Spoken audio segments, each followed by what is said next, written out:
Detective నవలలలో Madhubabu, అదే సందర్భంలో సినిమాలలో రాజమౌళి స్క్రిప్ట్ చాలా పర్ఫెక్ట్గా ఉంటుంది.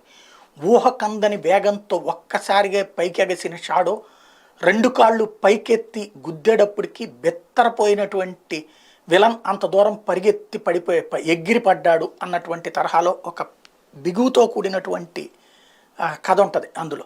అట్లాగే రాజమౌళి బాహుబలి చూస్తే లేకపోతే ఆర్ఆర్ఆర్ చూసిన ఈ క్షణంలో ఏదో జరిగిపోతుంది, ఏదో ఏదో ఏదో అన్నటువంటి ఫీలింగ్. అదే ఇప్పుడు రాధాకృష్ణ గారిని సరిగ్గా వీళ్ళు వాడుకుంటే, లేదా రాధాకృష్ణ గారి దగ్గర జర్నలిస్టులుగా పనిచేసే వాళ్ళు ఎవరో కానీ వీళ్ళు వాడుకుంటే మంచి స్క్రిప్ట్ రైటర్లు అవుతారు. ఇవాళ ఒకటి రాసుకొచ్చారు, పులివెందుల నేలపైన కూడా జగన్కి ఎదురుగాలి.